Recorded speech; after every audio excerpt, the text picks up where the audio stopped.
Buenas tardes. Vaya abriendo su Biblia, por favor, en el Salmo 37. Salmo 37. Hemos titulado este salmo Esperar en el Señor. Esperar en el Señor. Este Salmo 37, hermanos, tiene 40 versículos. Son muchos, entonces yo he dividido en seis partes el Salmo para explicarlo, así como en bloques, porque son muchos textos. Y de los versículos 1 al 11, ahí está el primer segmento que habla de cómo el justo, el Hijo de Dios, el cristiano, debe aprender a esperar en el Señor, aprender a esperar. De los versículos 12 al 15, ahí nos habla acerca del fracaso de los impíos, de cuál es su destino y su fin. Del versículo 16 al 19, ahí habla de cómo Dios cuida a los justos, cómo Dios cuida a sus hijos. ¿Cuántos son sus hijos? Ahí viene cómo Él tiene cuidado de nosotros.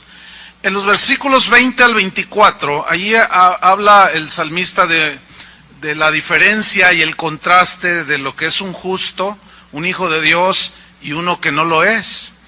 Y luego en los versículos 25 al 31, habla de la conducta característica que debe tener el justo, el Hijo de Dios, los hijos de Dios, y de los versículos 32 al 40, finalmente, ahí tenemos un vistazo así rápido sobre el futuro y la seguridad que los hijos de Dios tenemos en el Señor, si sabemos esperar en Él, y todas las bendiciones que vienen por saber esperar en Él en esta tierra.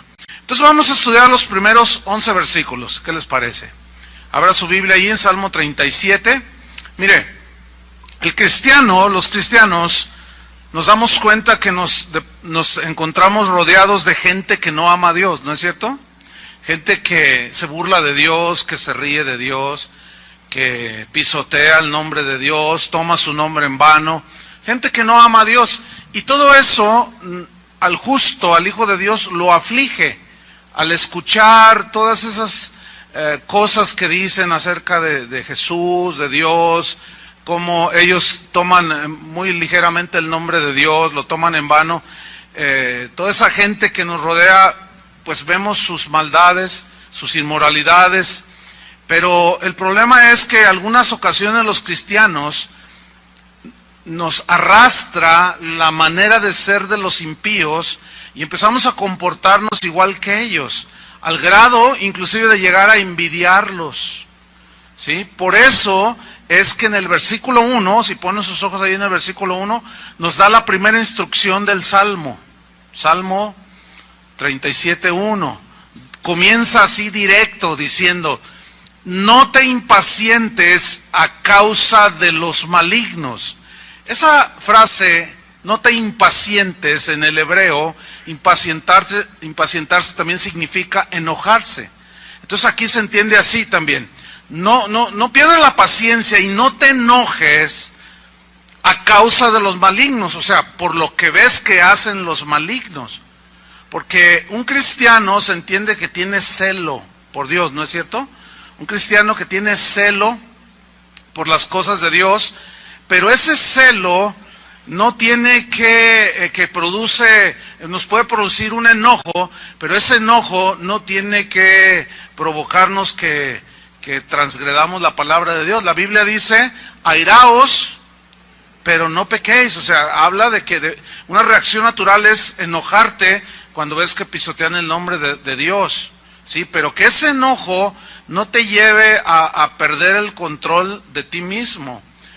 Hace unos cuantos días oía un mensaje de un predicador que anda por ahí, que puso un ejemplo pésimo, o sea, un ejemplo que no va para nada, y él decía que así como una prostituta, alguien va y le paga para darle sus favores, dice: así tú con Dios, tú pacta con Dios, y así como la prostituta que tú le das, y luego ella te da sus beneficios, así tú, dice, pacta con Dios y Él te da sus beneficios.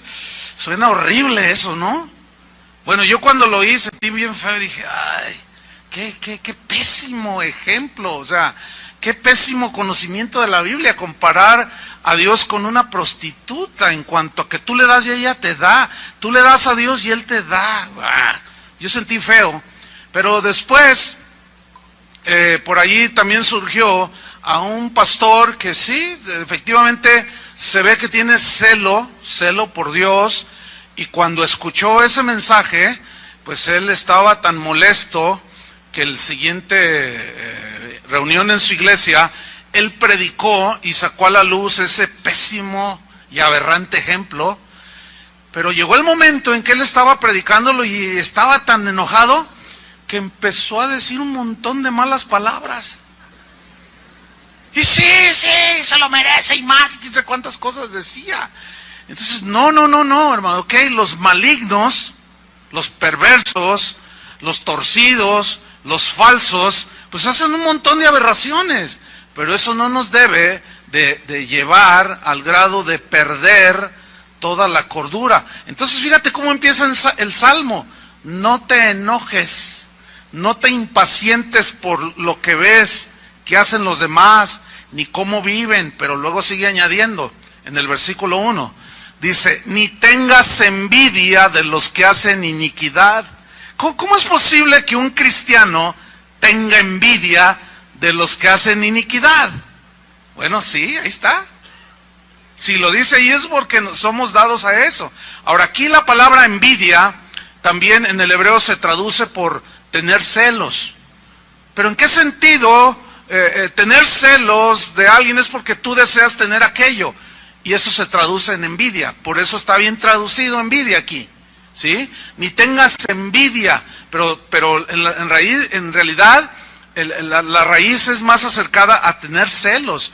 Entonces dice, no te impacientes, no te enojes a causa de lo que ves en los malignos, todo lo que hacen y aún todo lo que tienen. Dice, no tengas celos de ellos, no tengas envidia de los que hacen iniquidad.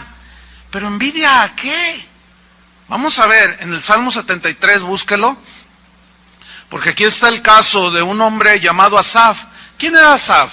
Asaf era uno de los cantores en el tabernáculo de David, era uno de los dirigentes de la alabanza y la adoración, y de pronto él dejó todo para servir a Dios en ese ministerio, y él estaba dedicado a tiempo completo.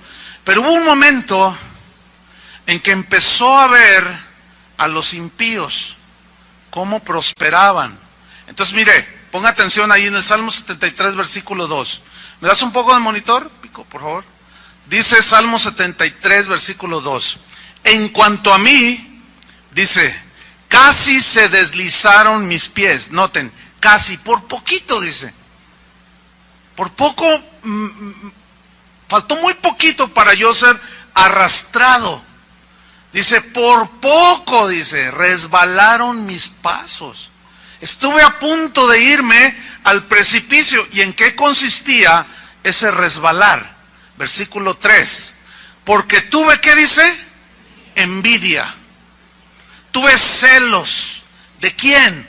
De los arrogantes, de los soberbios, de los prepotentes, dice. Ahora, ¿por qué? ¿De dónde surgieron esos celos y esa envidia? ¿Viendo qué?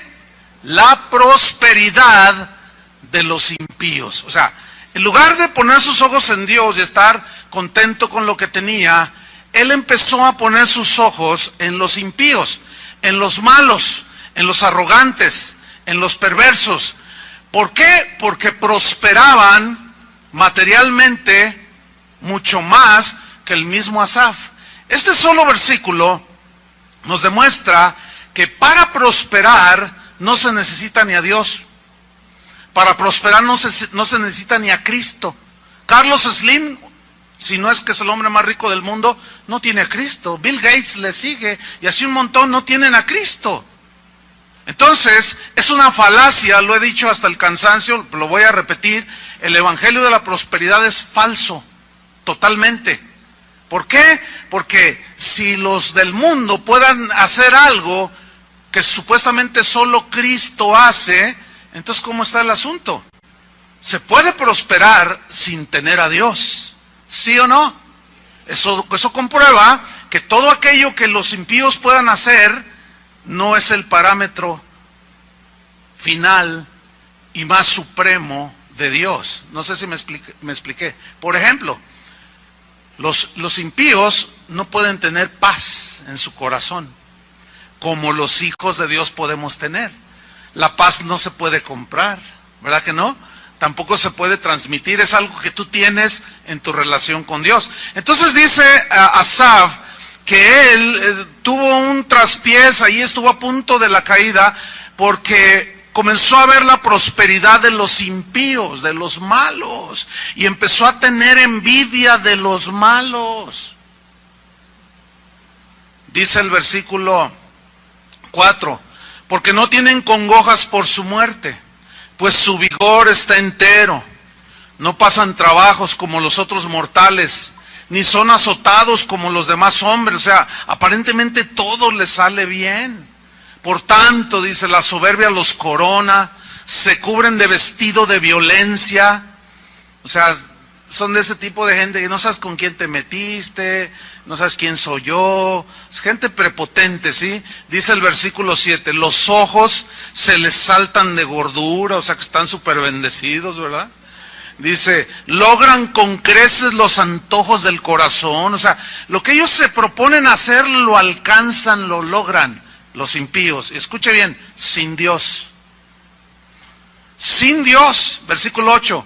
Se mofan y hablan con maldad de hacer violencia. Hablan con altanería. Ahora, fíjate cómo Asaf está narrando dos cosas muy interesantes. Una, que los impíos prosperan y que son orgullosos, soberbios, prepotentes, se burlan de Dios, no toman en cuenta a Dios, en lo que ellos planean lo logran porque ellos tienen poder económico, tienen influencias, son compadres del gobernador, y si cometen algún delito por ahí, pues el procurador es su amigo y les tapa, y todo eso, ¿no?, que hay en el mundo. Entonces Asaf, más abajo en el Salmo 73, no lo vamos a leer, pero ahí dice, llegó un momento en que Asaf dijo, bueno, si estos malos, impíos, les va tan bien en la vida, dice, en vano yo he lavado mis manos, en vano yo le sirvo al Señor. ¿Por qué le sucedió eso a Asaf? ¿Saben por qué? Porque bajó su enfoque de su mirada, que la debería tener en Cristo, en Dios, la bajó al nivel de los hombres y empezó a compararse. Dijo, no, a ver, mira el vecino. Es fraudulento, es mentiroso, engaña a la esposa y mira, ya está de puesto, lo subieron en su trabajo. Hace esto, hace el otro, mira, ya está estrenó un auto y yo ni bicicleta tengo. Entonces, escúchame bien, ahí es donde está la tentación para el cristiano, que todavía no ha sabido equilibrar que las riquezas que nadie puede tener son eternas, que es Cristo y su herencia espiritual que Él nos dejó, la paz, la misericordia, la gracia. ¿Quién tiene eso? Los hijos de Dios. Y somos inmensamente ricos. El problema es cuando empezamos a compararnos con los demás. Y luego en el mundo hablan de éxito y que usted logra lo que usted pueda, lo que usted anhele, usted lo puede tener y no sé cuánto. Entonces ahí andan los del mundo todos afanados. Nosotros bajamos la mirada de Dios y comenzamos a compararnos con los impíos. Y luego todavía se pone peor la cosa si a usted le predicaron incorrectamente, erróneamente, cuando le dijeron, si tú te entregas a Cristo, tu negocio se va a triplicar. Y resulta que te entregaste a Cristo y no solo no se triplicó, cerraste el negocio. Entonces el cristiano no entiende, no sabe, y empieza a deslizarse en los caminos de Dios. Aquí nos lo dice el Salmo. Volvamos al Salmo 37. El mismo David nos dice el fin de los malos, para tenerlo en cuenta. Porque como hierba serán pronto cortados los malos, y como la hierba verde se secarán. Y luego en el versículo 3 empieza una exhortación de parte del el Espíritu Santo que inspiró a David, una exhortación a que nosotros confiemos en Dios. que no andemos envidiando ni entre nosotros mismos, mucho menos a los impíos. Tener celos de ellos, qué barbaridad. Versículo número 3 dice, confía en Jehová, dice, y haz el bien. Esa instrucción de confiar en Dios es para los cristianos. ¿Cuántos son hijos de Dios? Ok, mira, la palabra confiar aquí, en el hebreo, tiene una idea más amplia. Significa apresurarse a refugiarse en Dios. Es decir, viene la tentación y tú apresúrate, no a caer en la tentación. Apresúrate a refugiarte en Dios. ¿Me entienden? Viene la insinuación, viene la ocasión para la envidia, cuando empiezas a ver a nivel puramente humano, y dices, y empiezas, Señor, ¿y entonces yo qué? ¿Por qué esto conmigo? En lugar de eso, confía. Es decir, plenamente, de una manera apresurada, corre a refugiarte en Dios. Significa también estar tranquilo. O sea, tú mira a tu alrededor, puedes ver la prosperidad de los impíos, pero tú, estate tranquilo, tú eres hijo de Dios, ¿sí? Tú sabes que Dios sabe sostener a los suyos, tú sabes que Dios es proveedor también nuestro, tú debes de saber que Él a veces nos prueba para que nosotros aprendamos a depender de Él. Tú debes de estar tranquilo y bien consciente, en paz, y saber que Dios en ocasiones permite situaciones difíciles en nuestra vida para que aprendamos cada vez a confiar en Él. A que lo primero que hagamos, en lugar de deprimirnos, en lugar de vociferar o maldecir o irte de la iglesia, aprendas a refugiarte apresuradamente en Dios. Que Dios sea tu refugio total. Dice la Biblia, el que habita al abrigo del Altísimo morará bajo la sombra del Omnipotente, bajo el cuidado del Omnipotente. Entonces dice, confía en Jehová y haz el bien. Ahora, quiero que alcancen a ver que ese confiar en Jehová es que Él no te va a dejar. ¿Por qué dice, haz el bien? Ese es en contraste con el mal que hacen los impíos. Por eso dice, haz el bien. O sea, tú no hagas lo que hacen los impíos. Sí, lo ves con un BMW, un BMW, un Mercedes. Sí, lo ves. Pero ¿producto de qué es? No siempre, por supuesto, pero los impíos, pues esos no tienen temor de Dios, ¿sí? Entonces dice, pero tú haz el bien. Si ellos cometen fraude, tú no lo cometas, ¿sí? Si ellos engañan a su esposa, tú no engañes a tu esposa. Tú haz el bien. Es lo que está diciendo aquí. Tú haz el bien. Haz lo contrario a lo que hacen los malignos. El apóstol Pablo en Romanos 12, versículo 17, si va, busca ahí en su Biblia y ponga una separación ahí en el Salmo 37. En Romanos 12, 17, Pablo habla del mismo principio exactamente. Vemos pues cómo es un principio que está en el Antiguo Testamento y en el Nuevo Testamento, acerca de hacer el bien. Dice Romanos 12, 17, dice así, no paguéis a nadie. ¿Quieren que les explique qué significa nadie en el griego? No paguéis a nadie mal por mal. No paguéis a nadie mal por mal. No. Eso déjaselos a los que no conocen a Dios. Deja que ellos se vengan por sí mismos, toman la justicia por sí mismos. A ti, dice el Señor, a ti como hijo de Él, a ti no te es permitido pagar mal por mal a nadie. Esa es la diferencia de la vida de un impío y un hijo de Dios. No paguéis a nadie mal por mal, procurad lo bueno delante de todos los hombres. Procurar lo bueno significa acciones que no dañen a los demás. ¿Entiendes? Procurad lo bueno, procura siempre hacer lo bueno. No seas como los impíos. Versículo 18. Si es posible, esa frase, si es posible, significa que no depende totalmente de ti, lo que sigue a continuación. Si es posible, en cuanto dependa de ti, estad en paz con todos los hombres. Es decir, hay un conflicto, hay un conflicto entre dos. Tú eres cristiano, el otro no es cristiano. Entonces, el no cristiano se enoja, el cristiano también se enoja, ¿cierto? Pero al cristiano se le dice, tú perdona. Al impío no, ¿cómo va a perdonar? No sabe de qué se trata el asunto.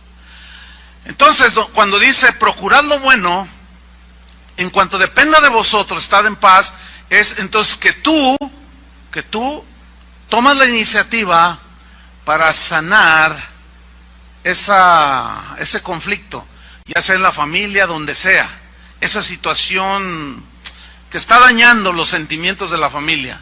Entonces, tú vas con tu esposa, que no es cristiana, tu esposo, el tío, el abuelo, el vecino, qué sé yo, tú vas con él y dices, oye, ¿sabes una cosa? Mira, yo la verdad, pues no debí de haber reaccionado así, yo quiero que me disculpes, quiero que me perdones. Entonces, el otro reacciona mal y dice, no, a mí que me importa, y que tú, hipócrita, y te empieza a decir, ay, sí, porque vas ahí a tu iglesia y agarras la Biblia, eres un hipócrita, empezando por el pastor hasta el que barre allí, todos son iguales. Entonces, tú ya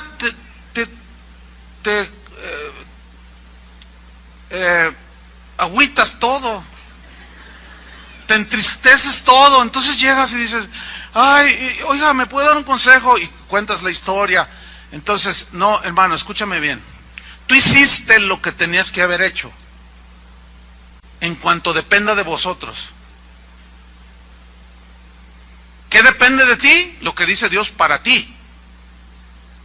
Hay cristianos que dicen, no, yo lo perdono si Él me perdona. Si Él se porta bien, yo me porto bien. No. Hay una frase que dijo un cristiano en la antigüedad, dijo, no esperes que los otros sean buenos cristianos para entonces tú comportarte como buen cristiano. No, tú sé cristiano. Si el otro no se comporta, tú no puedes estar esperando a que el otro se comporte como cristiano para entonces tú, mira, se comportó, entonces ya también yo me voy a comportar. No, eso es un error. No, tú no esperes que los otros hagan bien, tú no esperes que los otros perdonen, tú haz lo que tienes que hacer. ¿Me expliqué? Eso es procurar lo bueno delante de los hombres. Estad en paz delante con todos los hombres. Si el otro reacciona negativo, ese es asunto de él. Tú haz tu parte. ¿Se entendió? Ok. Versículo 19. No os venguéis vosotros mismos. Ok, el impío, ese toma venganza. Toma la justicia por sí mismo. Ya ven que hoy ya existen hasta los matacetas. O sea, los ejecutadores ahora los están ejecutando. ¿Por qué? Porque se justifican los matacetas diciendo, es que el gobierno no hace nada.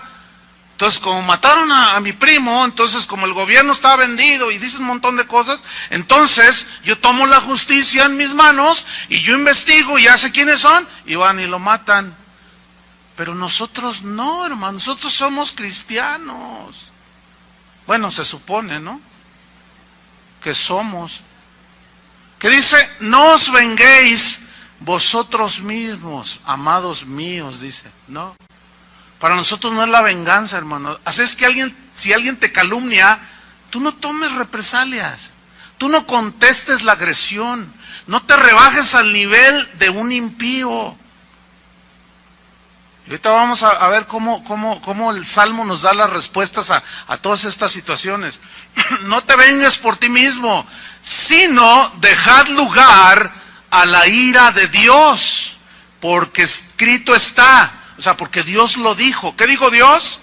Mía es la venganza, yo pagaré, dice el Señor. Cuando Dios dice, mía es la venganza, esa venganza no está motivada por el resentimiento, porque Dios es santo. Esa venganza habla de un pago y se refiere a la justicia de Dios que ha sido violentada. Y como Dios es un Dios justo, Él tiene que dar el pago a cada uno conforme a sus obras. Entonces, si alguien te calumnia, si alguien te defrauda, y luego tú vas y lo delatas delante de un juez, luego el juez se vende, como no suele suceder, ¿verdad? Se vende con el tranza, con el ofensor. Entonces tú, ¿ya qué te queda a ti? ¿Ya qué puedes hacer? Nada. ¿Sí? Entonces, fíjate, hasta la gente que no es ni cristiana, cuando está en el dolor de la injusticia, dicen, bueno, aquí la justicia de los hombres se compra, se vende, y el que tiene dinero, ese tiene justicia. Y el que no tiene dinero, como yo, decía un señor que le mataron un hijo, pues yo no puedo comprar la justicia. Dice, pero hay una justicia que nadie puede comprar, y es la justicia de Dios. Y yo me esperaré a que Dios haga justicia. A veces nos dan lecciones de más sobriedad y de más entendimiento que los que decimos que somos cristianos, que da vergüenza. No, hermanos, la venganza es del Señor. Tú no te cobres por ti mismo. No te defiendas a ti mismo. Deja que Dios sea tu defensor. David decía, cuando se juntaron los malignos contra mí para comer mis carnes, dice, yo esperé en Él, yo confié. Y a mí Dios me guardó, a mí Dios me defendió. ¿Por qué? Porque David era inocente de lo que le estaban acusando. Sigue diciendo el versículo 20. Así que si tu hermano, tu enemigo, tuviere hambre, ¿qué? Dale de comer. Si tuviere sed, dale de beber. Eso ya rebasa cualquier ética puramente humana. ¿No es cierto? ¿Por qué? Mira, si tu enemigo tuviere hambre, dale de comer. ¡Qué mandato!, ¿no? Si tu enemigo tuviera sed, dale de beber. Pues haciendo esto, dice, ascuas de fuego amontonarás sobre su cabeza. Este es un hebraísmo que significa tu enemigo quedará avergonzado porque él te hizo un mal. Y tú cuando lo viste en desgracia le hiciste un bien. Pero eso es divino. Eso es de Dios. El versículo 21 dice, no seas vencido de lo malo, sino vence con el bien el mal. O sea, no te dejes vencer de lo malo. Vence con el bien el mal. Aquí hay una hermanita, y aquí está ahorita, me contó algo bien tremendo. Resulta que ella es una persona sencilla, es una mujer humilde, sencilla, ama a Dios con todo su corazón, y decía que sus familiares, sus hermanas, sus hermanos, la querían despojar de sus bienes de ella. Pero ella decía, no, pero ¿por qué?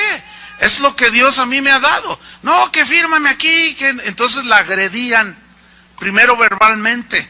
Bueno, llegó el momento en que la agredieron físicamente y la golpearon con puños y pies. Y aquí está esa hermanita ahorita. Y cuando ella me contó, me dijo, ¿qué hago? Le dije, bueno, ora por tu familia, que Dios tenga misericordia. Entonces, bueno, sí. Pasó como un mes y medio, no sé, y vino conmigo hace como unos 15 días. Y me dijo, pastor, ¿se acuerda lo que le comenté de mi familia? Fíjese que mi hermano, uno de los que me agredían, se subió a un árbol, algo estaba haciendo ahí cortando ramas, no sé, y que se cae del árbol. Pero se vino y dio el ranazo. Y pues imagínate caerte de una altura 5 o 7 metros. Dice, no, pues ahí quedó, llegó la ambulancia. Bueno, llamé a la ambulancia, se hizo todo aquello. Entonces, pues ahí estaba mi hermano todo mal, todo quebrado y todo mal. Dice esta hermanita. Entonces yo me acerqué con él y le dije, mira, tú no te preocupes. Pero fíjate, yo noté que lo que ella me estaba contando le salió espontáneo. Y dijo, no te preocupes, yo te voy a venir, yo te voy a cuidar, yo te voy a hacer tu sopita, yo te voy a hacer tu caldito, yo te voy a cuidar de ti. Y dice que el hermano así todo cabrón, nomás la miraba. Así como diciendo, ¿y ahora esta? ¿Ves? ¿Qué sucedió allí? Esta hermana no fue vencida de lo malo, sino venció con el bien el mal. Esta hermana no se dejó vencer por la amargura, por el enojo, por la revancha, ¿entienden? Por la venganza, no. Entonces yo le dije a esta hermana, le dije, ¿sabes una cosa? Lo que tú hiciste con ellos, que te maltrataron y hasta te golpearon, fue uno de los actos de adoración más profundos que un cristiano puede hacer a Dios. ¿Por qué? Porque cuando tú obedeces la palabra de Dios, como está ahí, estás honrando a Dios, estás siendo dócil y obediente, y te estás portando como lo que es una cristiana. Y yo le dije, sigue así, no seas vencido de lo malo, sino vence con el bien el mal. Esta frase de vencer es tomada de los luchadores grecorromanos de aquellos tiempos, que luchaban entre sí, pero como ahora los luchadores, bueno, ya degeneró en todas unas payasadas, ¿no? Los luchadores, ¿no? Pero siempre había como, bueno, los luchadores estaban ahí en el Coliseo, y siempre había quien le iba a cierto luchador grecorromano y luego a otro. Pero siempre había algo muy que todavía se da en las luchas, como que unos representaban a lo bueno y otros a lo malo. Sí, ahora en la lucha libre que se estila en esos tiempos son los técnicos y los rudos. Y los técnicos supuestamente representan a los buenos y los rudos a los malos, ¿verdad? Y la mayoría de la gente le va a los técnicos, o sea, a los buenos. Entonces cuando empiezan a luchar, el técnico, el bueno, lo hace bajo las reglas, pero el rudo, el malo, empieza a hacer cosas prohibidas. Y el referee se voltea, se distrae y ¡pum!, le da un puntapié donde no se vale. Entonces el otro cae y ya le cuenta y ya le da el gane. Y el otro dice, no, es que violó la regla. Y el otro, como es rudo, es malo, lo venció. Pero lo venció ¿cómo? Engañosamente, cometiendo fraude. Escúchame bien, hay una lucha entre el bien y el mal, siempre. Hay una lucha entre vengarte, maldecir al que te maldijo, o dejar que Dios sea el que haga justicia, que Él se vengue, y tú en lugar de maldecirlo, tú lo bendices. Hay una lucha, hermano. Porque si alguien viene y dice una calumnia, una mentira contra ti, eso duele, pero duele en la carne. ¿Entiendes? Pero como Dios a nosotros nos da la instrucción, tú no te dejes vencer por lo malo. Vence con el bien el mal. Entonces Él te dice una calumnia, tú ora por él, dale una bendición. Bendecid, dijo Jesús, y no maldigáis. ¿Están entendiendo, cristianos?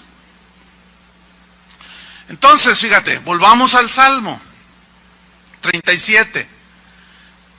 Entonces dice, después de que nos dijo, no tengas envidia, no te enojes, no tengas celos, dice, mira, tú confía en Jehová, apresúrate a refugiarte en Dios y haz el bien, dice, y habitarás en la tierra. Eso sí, esa es una frase que significa vivirás en paz. No hay nada como vivir en paz, hermanos, aquí en esta tierra. Y luego dice, y te apacentarás de la verdad. Esa palabra apacentar es un término que se usaba en relación de un pastor con ovejas, como vimos el Salmo 23, que él apacienta sus ovejas, ¿verdad? Entonces, apacentarse es alimentarse, tener abundancia de pastos buenos. Entonces, fíjate lo que dice aquí, tú no te dejes vencer por el mal, sino vénselo con el bien.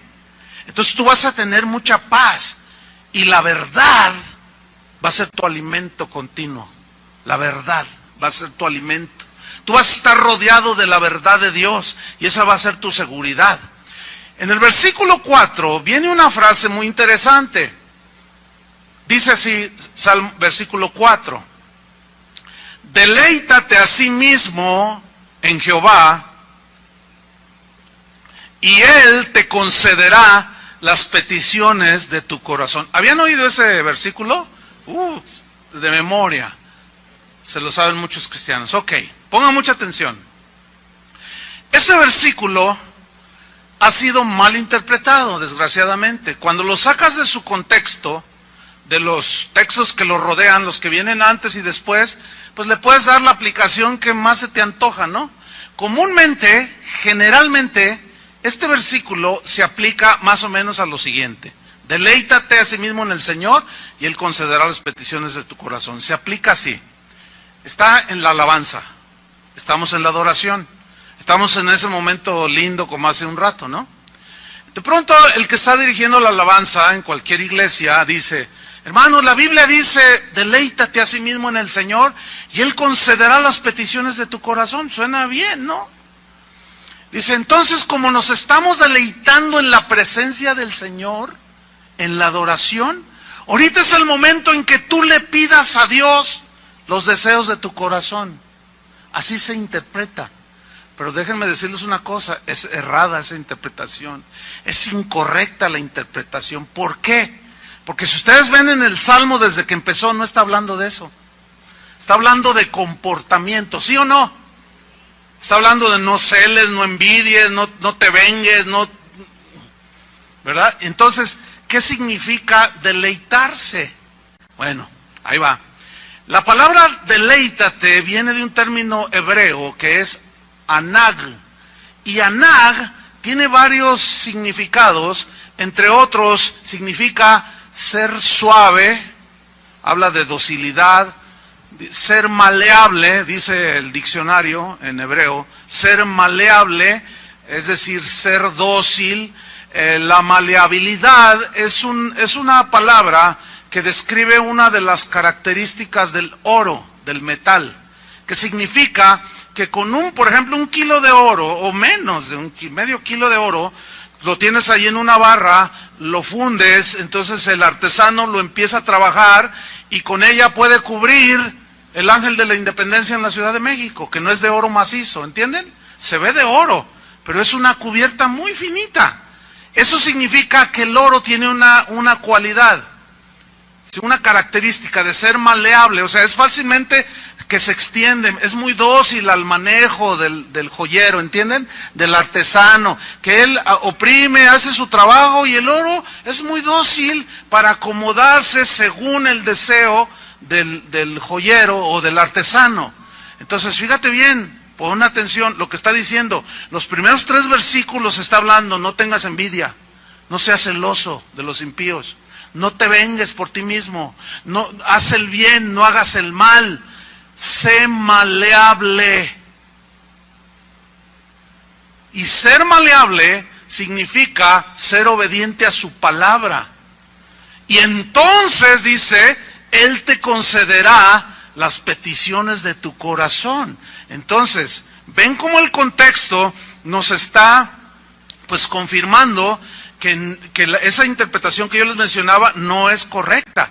¿Por qué? Porque puede estar alguien allí entre toda la multitud, alguien que, bueno, hace gestos y pone carita de San Martín de Porres o de la Madre Teresa de Calcuta, y hasta hacen los mismos gestos que uno cuando adora a Dios, ¿no?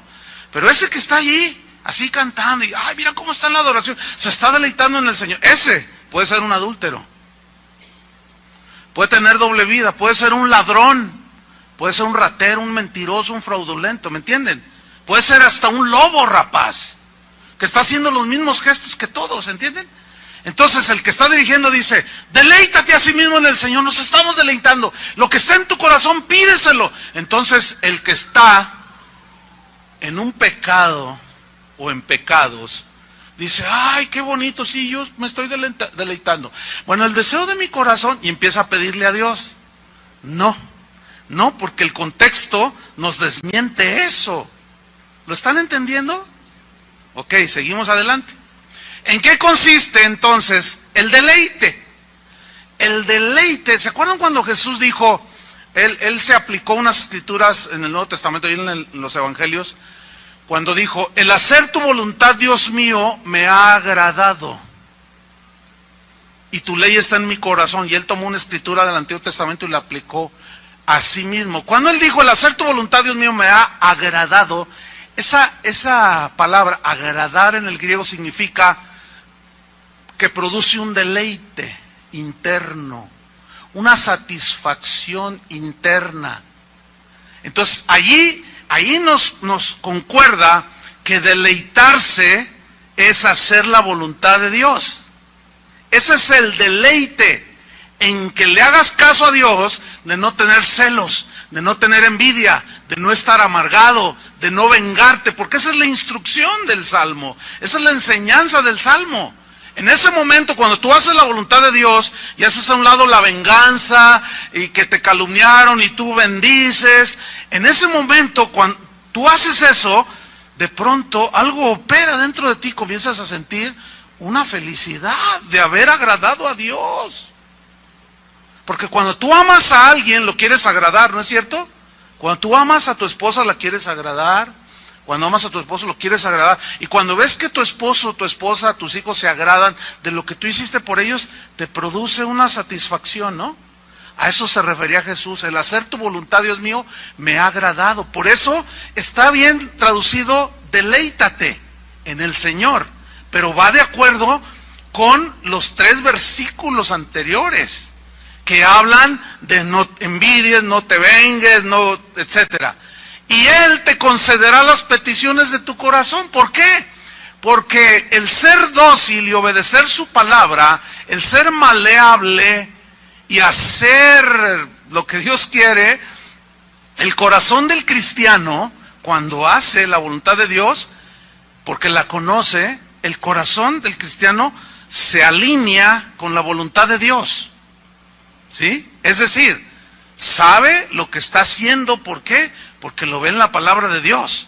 El cristiano, por ejemplo, el cristiano que es maleable, obediente, no anhela las cosas de este mundo, sino las cosas eternas. ¿Por qué? Porque así dice la Biblia. Poned la mira en las cosas de arriba donde está Cristo. ¿Sí? No pongas tu mira en las cosas terrenales. Entonces, esa es la instrucción de Dios. ¿Por qué? Porque el impío pone sus ojos en las cosas de este mundo. Pero al cristiano Dios le dice, no, tú no, porque todo esto se acaba. Tú vas a poner tu vista en Cristo. Tú vas a poner tu vista en las cosas de arriba.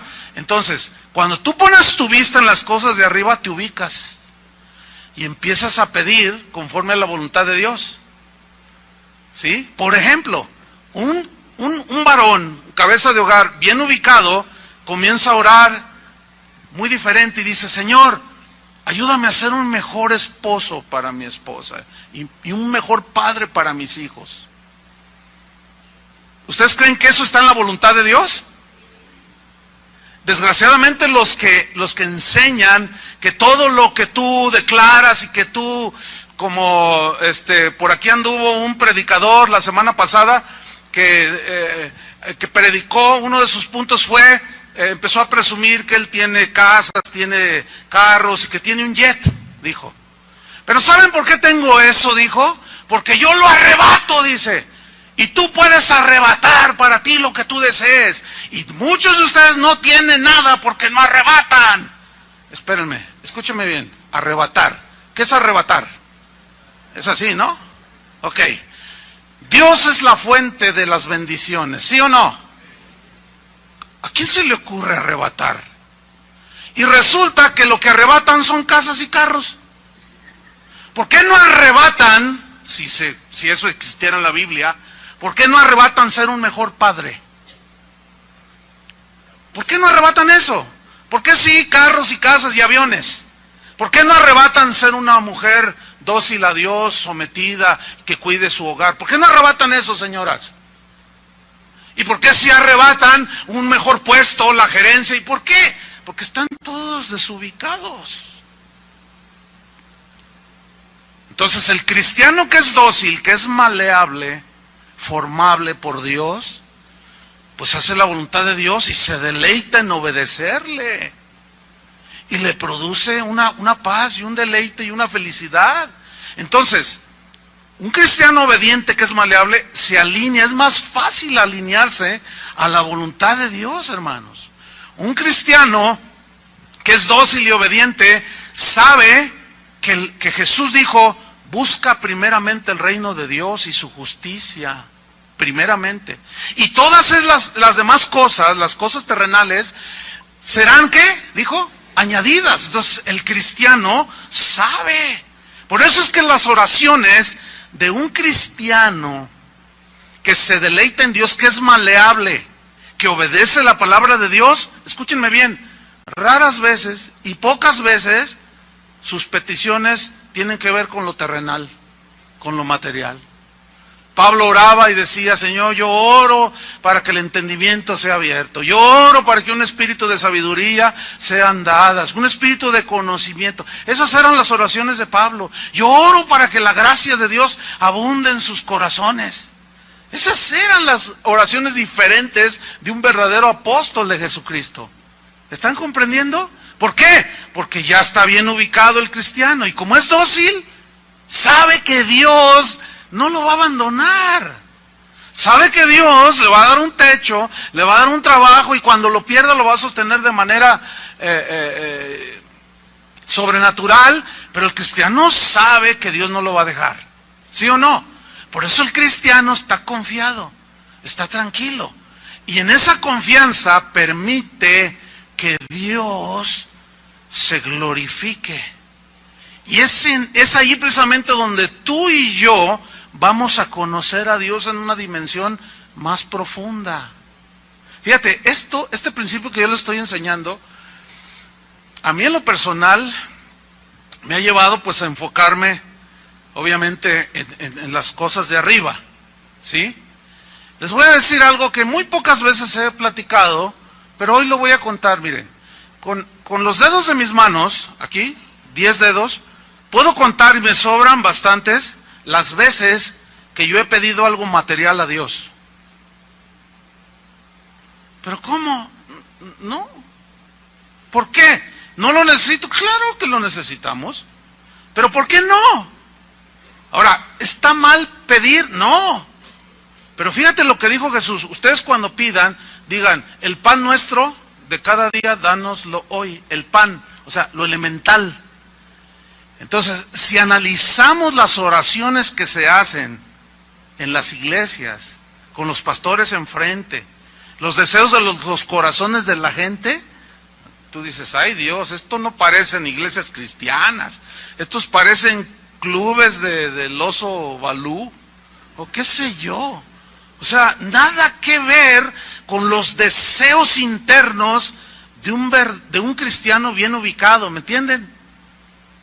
¿Por qué? Porque el cristiano que está bien centrado en el Señor sabe, repito, que Dios da todo por añadidura, ¿no es cierto? Y de las veces que he pedido algo, o que un cristiano que está enfocado con el Señor, de las veces que pide algo material, casi siempre no son ni para él. Es que, miren, les soy sincero, Dios lo sabe. Yo no recuerdo la última vez que yo pedí algo material para mí.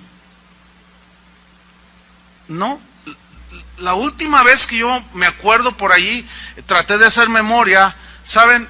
Cuando yo pasé enfrente de este auditorio en el que estábamos, que era un cine aquí, ese yo lo pedí, se lo pedí. Pues no es para mí.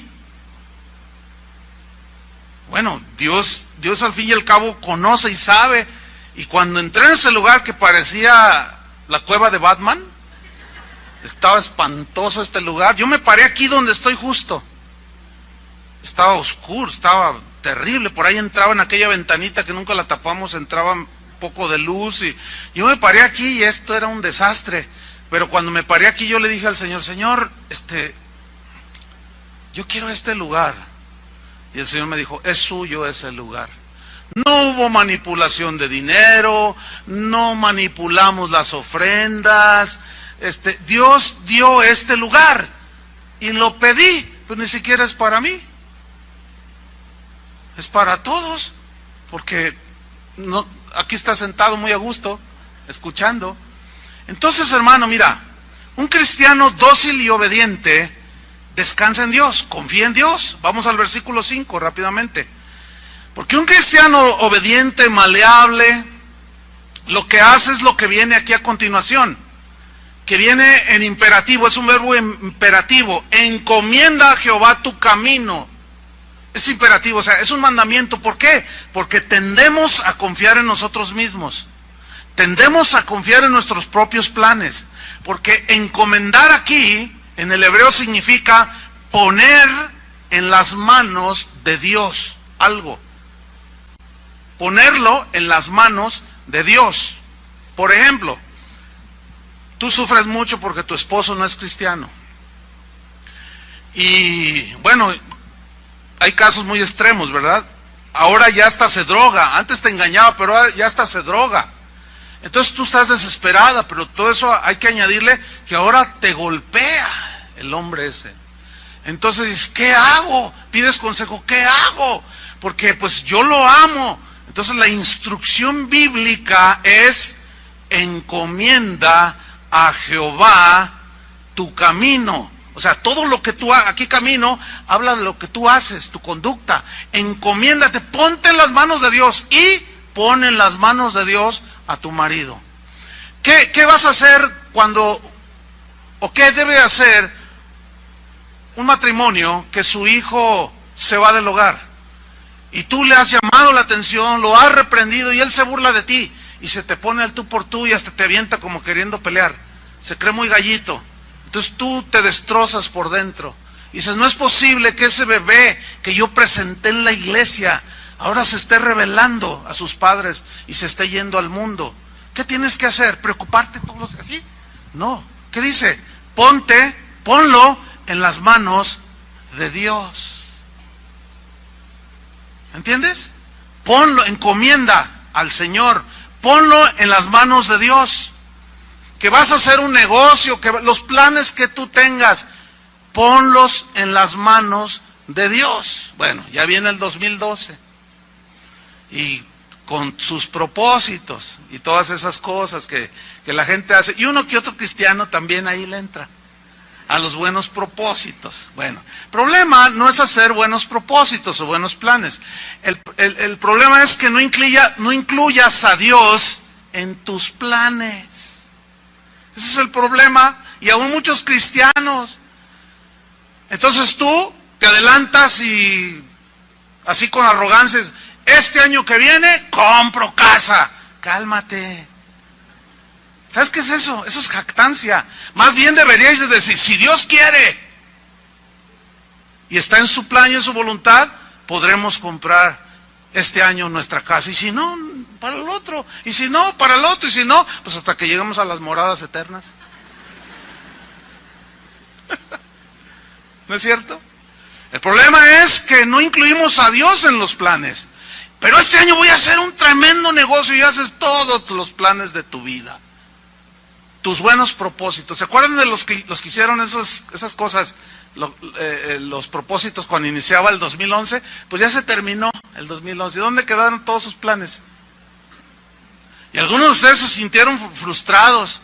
Y decretaste, y estableciste, y ordenaste, y quién sabe cuánta cosa hiciste. ¿Y qué pasó? Nunca incluiste a Dios en tus planes. O sea, no pusiste en las manos de Dios ni a tus hijos, ni a tu esposo, ni a nadie, ni tu negocio. Está terminando el 2011, ya vienen las ilusiones del 2012 y ya vas a renovar tus propósitos nuevos. Olvídense de esas cosas, hermanos. Olvídense de eso. Y vayámonos más hacia la obediencia a Dios. No tengas envidia de los arrogantes. No te llenes de amargura. No tengas celos de los impíos. No te vengues por ti mismo. No te dejes vencer de lo malo. Sé maleable y yo voy a producir, como diciendo el Señor, voy a producir en ti un deleite. Y a donde yo te diga vas, que vayas. Cuando te diga cállate, tú te callas. Tú me puedes expresar tus deseos, pero déjame a mí, como diciendo el Señor, que mi soberanía decida si eso es para ti o no. Eso es tan diferente, hermanos, eso es diferente. ¿Cómo que arrebato? Eso es una falta hasta de educación. A ver, tú llegas con tu raya, ¿verdad? Con tu aguinaldo. ¿Cuántos les dieron ya su aguinaldo? Llegas con tu aguinaldo. Viejita, mira, me dieron ya mi aguinaldo. Entonces llega tu hijo, a ver, presta para acá y te lo arrebata. Es que yo quiero un triciclo eléctrico. Entonces tú le dices, ¿qué muchacho grosero? Y toma, le das un... Entonces, todos esos que andan enseñando que arrebata las bendiciones y son unos malcriados, eso es lo que son, unos groseros delante de Dios.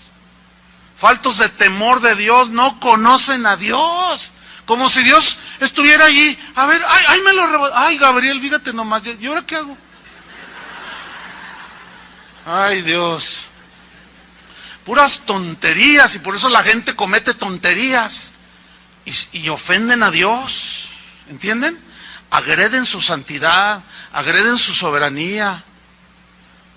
Y no es así. Encomienda a Jehová, ponte en las manos de Dios. El Proverbios 16:3, no lo busquen, dice, encomienda a Jehová tus obras, o sea, todo lo que haces, y tus pensamientos serán afirmados. Es decir, tú encomienda a Dios, quiero hacer esto, Señor. Si está en tu voluntad, pues tú guíame.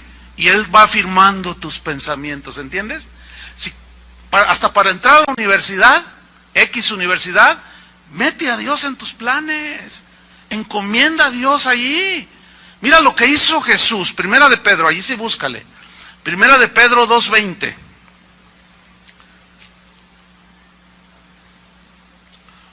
Todo, nuestra vida tiene que estar totalmente puesta en las manos de Dios, encomendándola. Aquí vemos un pasaje que se refiere al sufrimiento de Jesús. Obviamente Él fue inocente, lo calumniaron. A Jesús le dijeron que era un borracho, porque iba y les predicaba a los borrachos. Lo invitaban a cenar con gente de mala reputación ahí en el pueblo, y él aceptaba la invitación, pero con el propósito de irles a predicar el evangelio, ¿sí?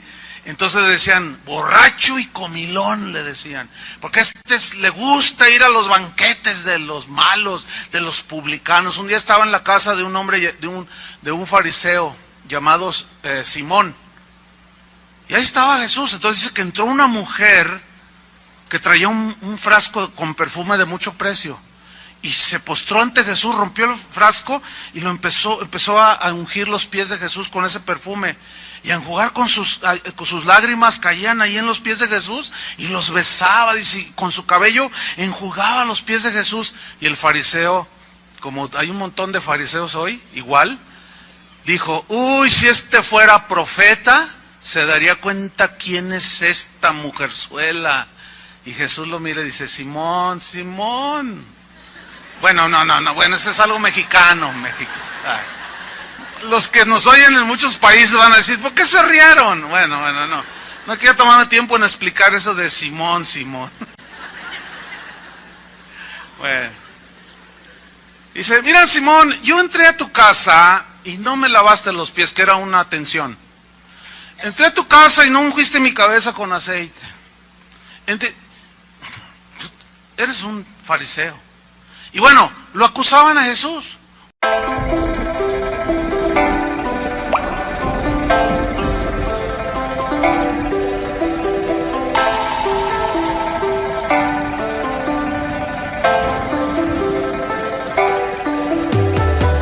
Ca buồn mà cất lời không lên, người đi mất mà nhất thời không quên. Lòng u tối dù đất trời không đêm, kể từ khi sống lê lất đời không em. Đầu quay cuồng trong hơi men, đưa chân về nơi quen, dấu vết chẳng hề phai và rồi trượt nhận ra và vô tình khơi thêm ký ức bung lơi êm mà đã từng kể vai và ngồi. Chẳng cần thiết phải viết nên sử sách mà lại phải nếm trải chuyện não nề. Chẳng thể biết thời tiết đẹp như tranh, thực ra là đằng xa có một cơn bão về. Chẳng cần mơ hay chờ đến vạn kiếp để ta được cạn tiếp cho hết tiền dao bôi, rồi chẳng thể nỡ để vỡ nổi nhân duyên, nên ta chỉ khấn nguyện trọn đời này chung lối thôi. Những kẻ si mê tới điên thường mơ tưởng tới thiên đường, yêu nương được tô điểm nhưng hận tạo hóa, tuyệt nhiên có ai đành bên em thành anh đài, tình ta như hồ điệp vẫn mãi giữ riêng đây về giây phút khắc sâu. Chẳng yêu em mà từng chút mắc câu, sầu hun hút khuất sau về nét bút chóc đau, hạnh phúc đâu cần chỉ cho cút bắt đầu. Nhớ đến cái lúc còn gió sương vơi đầy, nhớ hình bóng người nào đó vương nơi này, trong vẻ khoảnh khắc mong có được đôi tay ấy cố lau đi bờ mi khi nào thường hơi cay. Xa một người và bước qua cuộc đời, không phải xa đi vĩnh viễn mà chúng ta chỉ tạm chịu lấy. Un día hizo milagros y le dijeron, está endemoniado. Fíjate nomás, a Jesús decirle, está endemoniado. Y luego le dijeron, por el dedo de Belcebú, echa afuera a todos esos demonios. A Jesús lo acusaron de todo. Ya ven, hace no mucho lo acusaron hasta de homosexual. ¿Sí? Hay una película por allí, Corpus Christi, lo ponen a Jesús, que él tenía relaciones sexuales, homosexuales con sus discípulos. Fíjate de todo lo que lo acusan. Lo acusan de que no resucitó, que nomás hizo allí una buena actuación y que le dieron su Oscar allá en Hollywood. Lo acusan de que tenía como amante a María Magdalena. Lo acusan de que se confabuló con Judas, diciéndole, mira, vamos a ponernos de acuerdo, tú me entregas para bien de toda la humanidad, pero tú vas a tener el primer lugar allí junto a mí en el cielo. Fíjate nomás, o sea, el código de Da Vinci, ese que sacaron. Fíjate, a Jesús lo acusaron de todo, hermano. De homosexual, de mujeriego, de fornicario, de endemoniado, de todo. Lo golpearon, todo. Mira lo que hizo. Mira lo que hizo. Primera de Pedro 2:20.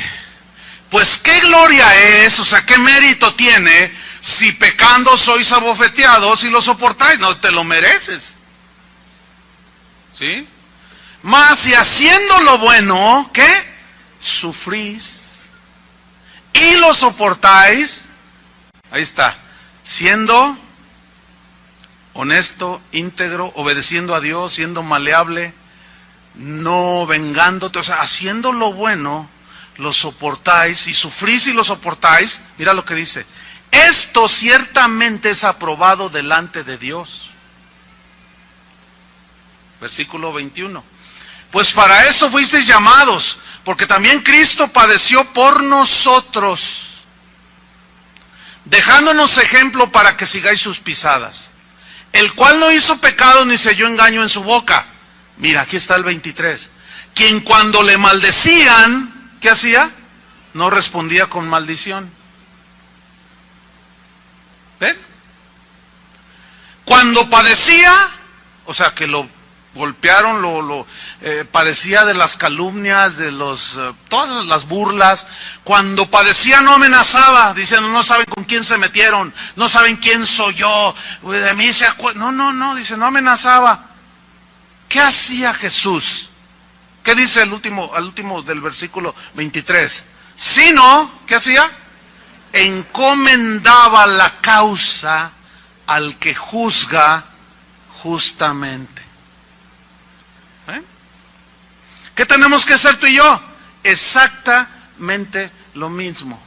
Encomienda tu vida al Señor. Encomienda a tu esposo pagano al Señor. Encomienda a tu hijo rebelde al Señor. Encomienda la situación familiar que tienes, déjasela al Señor. Pon tu confianza en Él. No trates tú de solucionar algo que es materialmente imposible. Ahora, volvamos al Salmo 37 rápidamente, porque nos vamos sobre el final. Dice, encomienda a Jehová tu camino, y fíjate cómo va de la mano, o sea, encomendar, pon tu asunto en el Señor y confía en Él. O sea, es decir, tú te encomiendas al Señor, tu causa, tu situación. La encomiendas para que Él obre. Pero luego, la instrucción es, una vez que hayas encomendado a Jehová tu vida, tu camino, tu familia, confía en Él. Por supuesto, ¿no? Confía en Él y Él hará. En la versión en lenguaje sencillo se lee, pon tu vida en las manos del Señor y confía plenamente en Él y Él actuará en tu favor. Versículo 6, exhibirá tu justicia como la luz y tu derecho como el mediodía. Significa que todos verán con claridad que tú eres un hombre justo, que eres una mujer de Dios, ¿entiendes? Así como brilla el sol a mediodía. ¿Cómo brilla el sol a mediodía? Salgan ahorita, miren, bueno, ya pasó de mediodía. Pero es cuando el sol está en todo su apogeo, ¿no? Nada se esconde a la luz del sol. Entonces, mira, brillará de esa manera tu conducta. La gente verá que tú no eres vengativo, ¿entiendes? Que tú no eres envidioso, que tú no eres calumniador, que tú no te dejas no te arrebatas por el enojo y la ira y empiezas a vociferar por todo. No. ¿Por qué? Porque tú confías en Dios y encomiendas a Dios tu causa y estás tranquilo. Y todo eso se verá como el sol del mediodía, dice. Versículo 7. Mira, encomienda. Pon tu vida totalmente en las manos de Dios. Confía en Él. Tienes que descansar en Él. Él va a obrar. Y una vez que hiciste eso, viene una instrucción en el versículo 7, que sigue a esas 4 que ya mencionamos. Dice, guarda silencio ante Jehová. La frase guarda silencio en el hebreo da la idea de estar mudo, o sea, de no hablar. Pero dice el diccionario que por implicación es detenerse en seguir hablando, es decir, callar, ¿sí? Y ese callar, ¿por qué? Porque tú ya depositaste en el Señor tu causa, ya la encomendaste. Entonces estás confiando en Él, de que Él va a obrar a tu favor, porque así es lo que dice. Entonces tú ya guardas silencio. Ok, estás bien herido, pero ya no andas regando tu amargura por todos lados. Ya te quedas callado delante del Señor. ¿Por qué? Porque ya encomendaste tu causa. Porque ya estás confiando que Él va a hacer algo a tu favor. ¿Me estoy explicando? Guarda silencio, estate quieto. Pero también tiene la idea de descansar. O sea, como ya encomendaste a Dios lo que tú no puedes hacer, tienes que descansar, ¿no es cierto? Callado, guardar silencio, reposar significa estar sosegado. ¿Por qué? Porque sabes que Dios sí es todopoderoso y que Él va a sacar tu inocencia a la luz, tu justicia como el mediodía, las peticiones de tu corazón acerca de tu esposo, tu esposa, tus hijos, qué sé yo. Esas tú vas a esperar a que se cumplan, que Dios haga ese favor contigo. Ahora bien, fíjate, cuando estás en la batalla, en el conflicto, como tú ya encomendaste a Dios y confías que Él hará, no te apresures a vociferar. ¿Entiendes? No te apresures a hablar. Cállate. Como ya descansaste en el Señor, entonces eso debe de provocar guardar silencio ya y no andarle contando a todos tus amarguras, y menos las publiques por internet, y menos en tu Facebook. Y no, es que esto y que el otro, y que él dijo, y que él me hizo, y que no sé qué, y que bla, bla, bla. Ya cállate la boca. Si eres cristiano y estás encomendando a Dios tu causa. A ver, dile a tu vecino, calladito te ves más bonito. Ai, Khi say anh thường hãy nhắc về em, mong khỏa lấp những u tối, khoảnh khắc về đêm nghe lại bài ca ngày xưa cũ. Ta hát về nhau nhớ những giấc mơ ta từng ước, to tát về sau, và đó là khi mà anh dần lụy là không làm chủ chính mình. Thấy không gian trở nên tồi tệ, mọi thứ bao phủ chính mình. Em đâu còn như điều anh mơ, anh cũng tự nhủ chính mình. Nhưng mà thôi em, nào ai giỏi mà đủ tính tình, chẳng thể vươn tới được cảnh cao dù anh có nhã ý trèo. Trong cơn say mọi thứ cuồng quay, anh trở thành gã chí phèo. Yêu chân thành là không thay lòng dù em có như thị nở. Ý anh là em như cô tấm, nhìn em như thị nở. Đêm vắng nàng ngón tay xám vàng vì đốt cả bao thuốc lá. Căn phòng chung khi xưa nồng ấm, bây giờ sao bút giá. Một thói xấu mà anh đã quen khi em không ở bên lâu. Anh thường ngồi trong một góc tối nhậu suốt cả đêm thâu. Em mang con tim anh đi đâu, khiến anh mù quáng vẫn cô sáng mỗi khi đau. Em mang con tim anh đi đâu, điều gì choáng váng để xứng đáng ướt mi nhau. Em mang con tim anh đi đâu, khiến anh mù. Qué horrible es uno que dice que es cristiano y saca su amargura por todos lados. Qué espantoso es eso. Y, es que mi esposa, es que el pastor, ay, qué horrible es eso. Ok, ¿qué pasó ahí? ¿Estás celoso? ¿Estás envidioso? ¿Estás amargado? ¿Qué dice el Salmo? No te impacientes, no te vengas por ti mismo. Encomienda a Dios tu causa, descansa, confía y guarda silencio. Y mira lo que viene a continuación. Ve, yo quiero que pongas en tu mente todas estos cuadros. Dice, guarda silencio, o sea, ya estás tranquilo, confiando en Él. Y luego dice, y espera en Él. Eso es lo más difícil, hermano. Esperar. Dios le dijo a Abraham, te voy a dar un hijo, te voy a dar una descendencia grande. ¿Saben ustedes cuánto tardó Dios en cumplir su promesa de darle un hijo a Abraham? 25 años. Y Abraham no era de esos payasos de que arrebato tu promesa. No. El problema es de que en la soberanía de Dios Él sabe cuándo cumple su promesa. Puede tardar un día, 15 minutos o 25 años. Pero vean, en la impaciencia de Abraham cometió un gravísimo error. Tuvo un hijo fuera de su matrimonio. Se llamó Ismael. De ahí vienen todos los árabes. Y hasta la fecha son una calamidad para Israel, los árabes. ¿Por qué? Por impaciente. A los 10 años dijo, no, pues Dios ya se tardó. Y tuvo un hijo fuera del matrimonio. La impaciencia, hermanos, por no saber esperar. Y aquí se nos dice, ustedes tienen que aprender a esperar. Cuando Israel supo esperar en Dios, Dios hacía milagros. Dios salía a favor de ellos.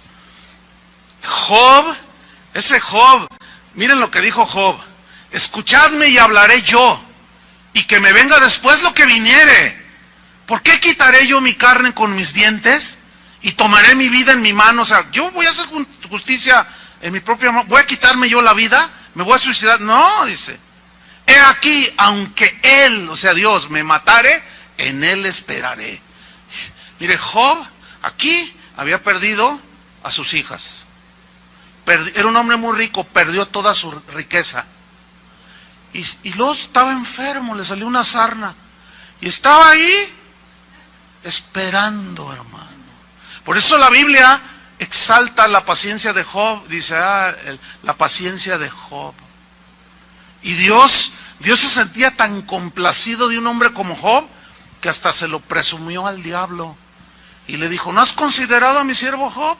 Hombre temeroso de Dios, apartado del mal, un hombre justo, un hombre recto. Imagínate que Dios opine eso de cada uno de nosotros. A mí qué me importa que fulano de tal opine de mí que yo soy el anticristo. A mí qué me importa, a mí lo que me importa es lo que piense Dios de mí. Y eso solo yo lo puedo saber, cómo es mi vida ante Dios. Nadie más, ¿sí o no? Entonces no te importe lo que digan, lo que hablen, lo que dejen de hacer. Tú encomienda al Señor, no te vengues, no te amargues como los amargados esos. Ni mucho menos cobres venganza, no les respondas a todos esos amargados. No te rebajes a ese nivel de los que te agreden. Tú encomienda a Dios.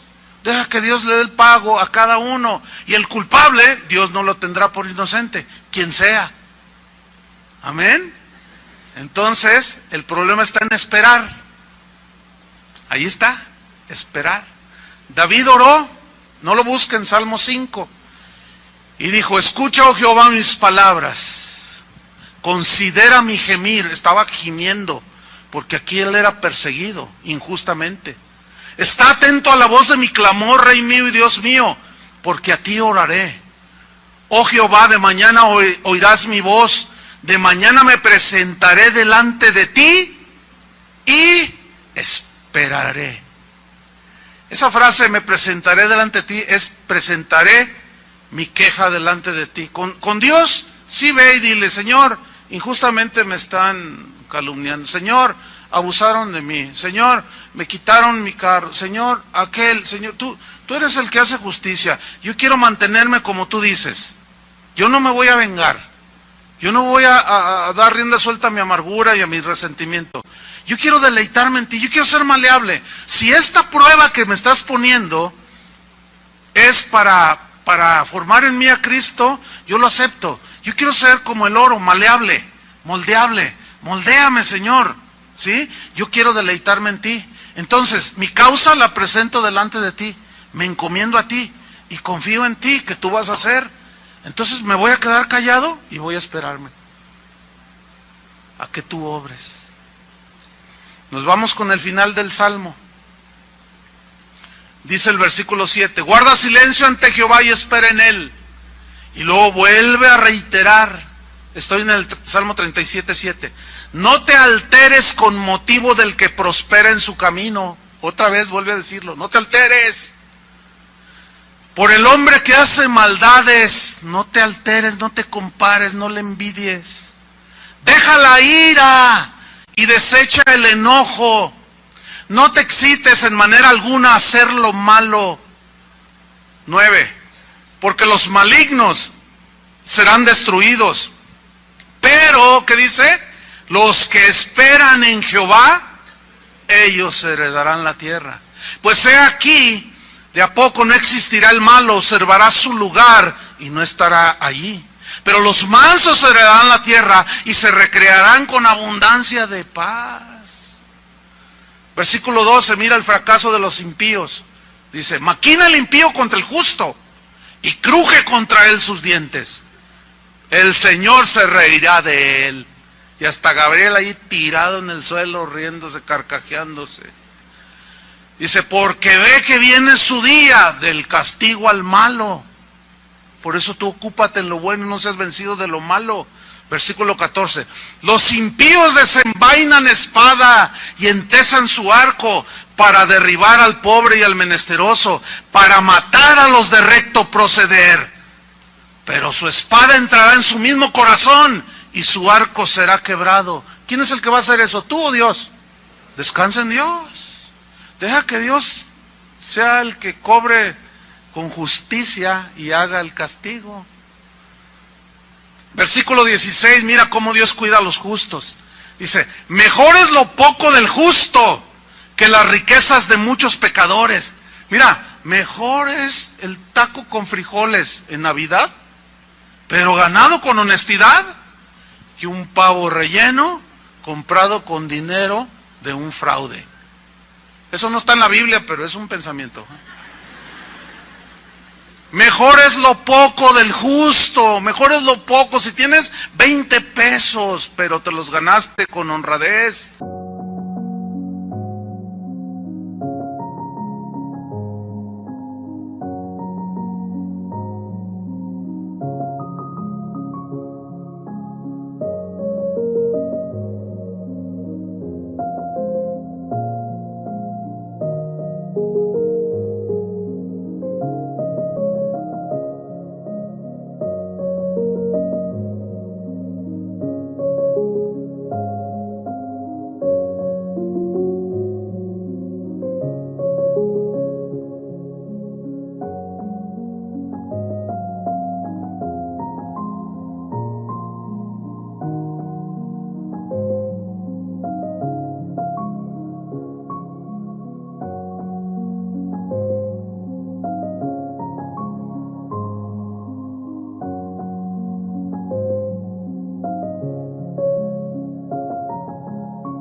Siéntete contento, hermano.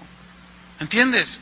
Y no envidies a aquellos malos que no agradan a Dios. Y no te amargues ni pongas tu vista en ellos. No, dice. Versículo 17, porque los brazos de los impíos serán quebrados, mas el que sostiene a los justos es Jehová. ¿Cuántos le dan gracias? Versículo 18. Conoce Jehová los días de los perfectos o de sus hijos, y la heredad de ellos será para siempre. No serán avergonzados en el mal tiempo, y en los días de hambre serán saciados. Dios no te dejará, hermano. Mira el versículo 20, hay un contraste aquí entre los justos y los impíos. Lo que les sucede, dice, mas los impíos, ¿qué? Perecerán. A nosotros nos guardará, pero los impíos perecerán. Y los enemigos de Jehová, como la grasa de los carneros, serán consumidos, se disiparán como el humo. El impío toma prestado y no paga. Tú no hagas lo mismo. Mira, el justo tiene misericordia y da. Porque los benditos de él heredarán la tierra, y los malditos de él, o sea de Dios, serán destruidos. Por Jehová son ordenados los pasos del hombre, y él aprueba su camino. Nadie tiene esa capacidad de aprobar tu proceder y tu caminar en Cristo. Solo Dios. Aquel que se atreva a aprobar tu camino, si hiciste bien o si hiciste mal, se está poniendo en el lugar de Dios. Solo Dios es el que aprueba tu camino, dice. Versículo 24. Cuando el hombre cayere, se refiere al justo, no quedará postrado, porque Jehová, ¿qué? Sostiene su mano. ¿Cuántos le dan gracias a Dios? Y finalmente dice en el versículo 25 al 31, dice David, joven fui, ya pasaron los años, he envejecido, salieron las canas, viví muchos años, dice en otras palabras, y no he visto justo desamparado. ¿Qué tal? Ni su descendencia que mendigue pan. En todo tiempo, dice, tiene misericordia el justo y presta, y su descendencia es para bendición. Por lo tanto, dice, apártate del mal y haz el bien y vivirás para siempre, porque Jehová ama la rectitud y no desampara a sus santos, a sus hijos. Para siempre serán, ¿qué? Gloria a Dios. Mas la descendencia de los impíos, ¿qué sucederá? Será destruida. Los justos heredarán la tierra y vivirán para siempre sobre ella. La boca del justo habla sabiduría y su lengua habla justicia. La ley de su Dios está en su corazón, por tanto sus pies no resbalarán.